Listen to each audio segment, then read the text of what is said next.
आज मैं आपको शनिवार की व्रत कथा सुना रहा हूँ। एक समय सूर्य, चंद्रमा, मंगल, बुध, बृहस्पति, शुक्र, शनि, राहु और केतु इन ग्रहों में आपस में झगड़ा हो गया कि हम सब में सबसे बड़ा कौन है। सब अपने आप को बड़ा कहते थे। जब आपस में कोई निश्चय न हो सका तो सब के सब आपस में झगड़ते हुए इंद्र के पास गए और कहने लगे कि आप सब देवताओं के राजा हो, इसलिए आप हमारा न्याय करके बतलाओ कि हम नवों ग्रहों में सबसे बड़ा कौन है।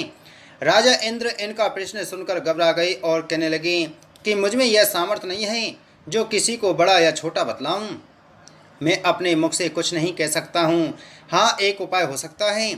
इस समय पृथ्वी पर राजा विक्रमादित्य दूसरों के दुखों का निवारण करने वाला है, इसलिए तुम सब मिलकर उन्हीं के पास जाओ, वही तुम्हारे दुखों का निवारण करेंगे। ऐसा वचन सुनकर सभी ग्रह देवता चलकर भूलोक में राजा विक्रमादित्य की सभा में जाकर उपस्थित हुए और अपना प्रश्न राजा के सामने रखा। राजा उनकी बात सुनकर बड़ी चिंता में पड़ गए कि मैं अपने मुख से किसको बड़ा और किसको छोटा बतलाऊं। जिसको छोटा बतलाऊंगा वही क्रोध करेगा। परंतु उनका झगड़ा निपटाने के लिए एक उपाय सोचा। उन्होंने सोना, चांदी, कांसा, पीतल, सीसा, रांगा, जस्ता, अभ्रक और लोहा नवों धातुओं के 9 आसन बनवाए। सब आसनों को क्रम से जैसे सोना सबसे पहले और लोहा सबसे पीछे बिछाए गए। इसके पश्चात राजा ने सब ग्रहों से कहा कि आप सब अपने अपने सिंहासनों पर बैठिए। जिसका आसन सबसे आगे वह सबसे बड़ा और जिसका आसन सबसे पीछे वह सबसे छोटा जानिए। क्योंकि लोहा सबसे पीछे था और वह शनिदेव का आसन था, इसलिए शनिदेव ने समझ लिया कि राजा ने मुझको सबसे छोटा बना दिया है। इस पर शनिदेव को बड़ा क्रोध आया और कहा कि राजा, तू मेरे पराक्रम को नहीं जानता। सूर्य एक राशि पर 1 महीना, चंद्रमा 2.25 महीना 2 दिन, मंगल 1.5 महीना, बृहस्पति 13 महीने, बुध और शुक्र 1 महीने, परंतु मैं एक राशि पर 2.5 अथवा 7.5 साल तक रहता हूँ।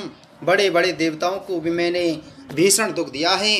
राजन सुनो, राम जी को 7.5 आई और वनवास हो गया और रावण पर आई तो राम और लक्ष्मण ने सेना लेकर लंका पर चढ़ाई कर दी, रावण के कुल का नाश कर दिया। हे राजा, अब तुम सावधान रहना। राजा ने कहा, जो कुछ भाग में होगा देखा जाएगा। उसके पश्चात अन्य ग्रह तो प्रसन्नता के साथ चले गए, परंतु शनिदेव बड़े क्रोध के साथ वहां से सिधारे। कुछ काल व्यतीत हो जाने पर जब राजा को 7.5 की दशा आई तो शनिदेव घोड़ों के सौदागर बनकर अनेक सुंदर घोड़ों के सहित राजा की राजधानी में आए। जब राजा ने सौदागर के आने की खबर सुनी तो अश्वपाल को अच्छे अच्छे घोड़े खरीदने की आज्ञा दी। अश्वपाल ऐसी अच्छी नस्ल के घोड़े देखकर और उनका मूल्य सुनकर चकित हो गया और तुरंत ही राजा को खबर दी। राजा उन घोड़ों को देखकर एक अच्छा सा घोड़ा चुनकर सवारी के लिए चढ़ा। राजा के घोड़े की पीठ पर चढ़ते ही घोड़ा जोर से भागा। घोड़ा बहुत दूर एक बड़े जंगल में जाकर राजा को छोड़कर अंतर्ध्यान हो गया। इसके बाद राजा अकेला जंगल में भटकता फिरता रहा। बहुत देर के पश्चात राजा ने भूख और प्यास से दुखी होकर भटकते भटकते एक ग्वाले को देखा। ग्वाले ने राजा को प्यास से व्याकुल देखकर पानी पिलाया। राजा की उंगली में एक अंगूठी थी, उसे निकालकर प्रसन्नता के साथ ग्वाले को दे दी और शहर की ओर चल दिया। राजा शहर में पहुंचकर एक सेठ की दुकान पर जाकर बैठ गया और अपने आप को उज्जैन का रहने वाला तथा अपना नाम भीका बतलाया। सेठ ने उसको कुलीन मनुष्य समझकर जल आदि पिलाया। भाग्यवश उस दिन सेठ की दुकान पर बिक्री बहुत अधिक हुई। तब सेठ उसको भाग्यवान पुरुष समझकर भोजन कराने के लिए अपने साथ ले गया। भोजन करते समय राजा ने आश्चर्य की बात देखी कि खूंटी पर हार लटक रहा है और खूंटी उस हार को निगल रही है। भोजन के पश्चात कमरे में आने पर जब सेठ को कमरे में हार न मिला तो सबने यही निश्चय किया कि सिवाय भीका के और कोई इस कमरे में आया नहीं, अतः अवश्य ही उसी ने हार चोरी किया है। परंतु भीका ने हार लेने से मना कर दिया।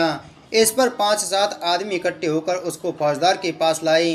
फौजदार ने उसको राजा के सामने उपस्थित कर दिया और कहा कि यह आदमी तो भला प्रतीत होता है, चोर मालूम नहीं होता, परंतु सेठ का कहना है कि इसके सिवाय और कोई घर में आया नहीं, अवश्य ही इसी ने चोरी की है। तब राजा ने आज्ञा दी कि इसके हाथ पैर काटकर चौरंगिया किया जाए।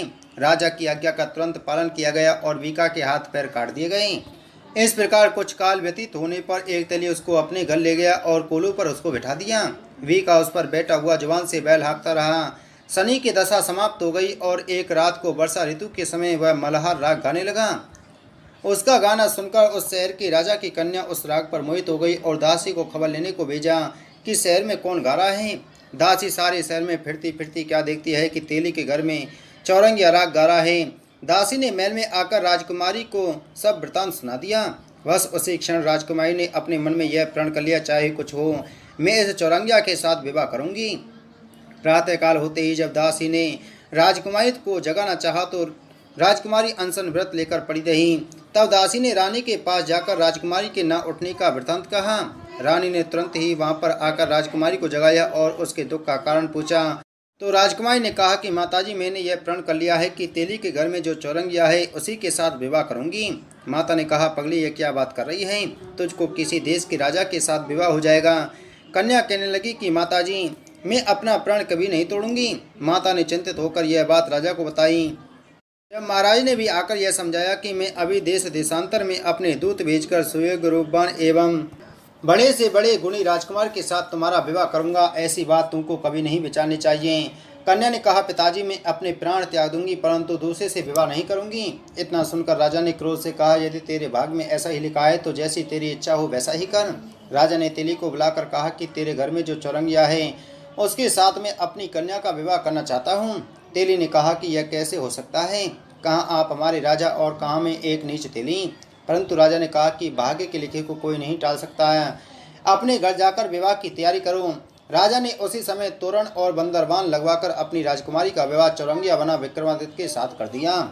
रात्रि को जब विक्रमादित्य और राजकुमारी महल में सोए तो आधी रात के समय शनिदेव ने विक्रमादित्य को स्वप्न दिया कि राजा, कहो मुझको छोटा बतलाकर तुमने कितना दुख उठाया। राजा ने क्षमा मांगी। शनिदेव ने प्रसन्न होकर विक्रमादित्य को हाथ पैर दिए। तब राजा ने कहा, महाराज, मेरी प्रार्थना स्वीकार करें कि जैसा दुख आपने मुझे सौंप दिया है ऐसा और किसी को ना दें। शनिदेव ने कहा कि तुम्हारी यह प्रार्थना स्वीकार है। जो मनुष्य मेरी कथा सुनेगा या कहेगा उसको मेरी दशा में कभी किसी प्रकार का दुख नहीं होगा, और जो नित्य ही मेरा ध्यान करेगा या चींटियों को आट डालेगा उसके सब मनोरथ पूर्ण होंगे। इतना कहकर शनिदेव अपने धाम को चले गए।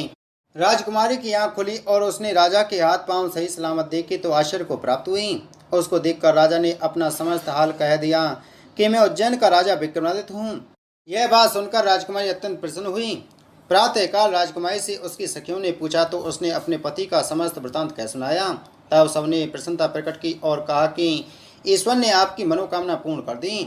जब उस सेठ ने यह बात सुनी तो वह विक्रमादित्य के पास आया और राजा विक्रमादित्य के पैरों पर गिरकर क्षमा मांगने लगा कि आप पर मैंने चोरी का झूठा दोष लगाया, अतः आप मुझको जो चाहें दंड दें।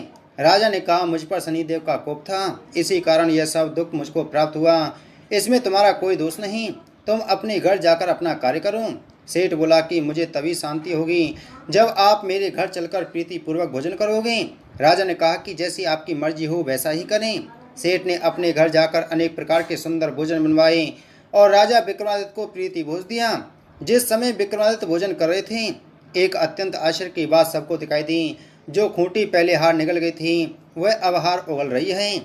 जब भोजन समाप्त हो गया तो सेठ ने हाथ जोड़कर बहुत सी मोहरें राजा को भेंट की और कहा कि मेरी सिकंबर नामक एक कन्या है, उसका प्राणीग्रहण आप करें।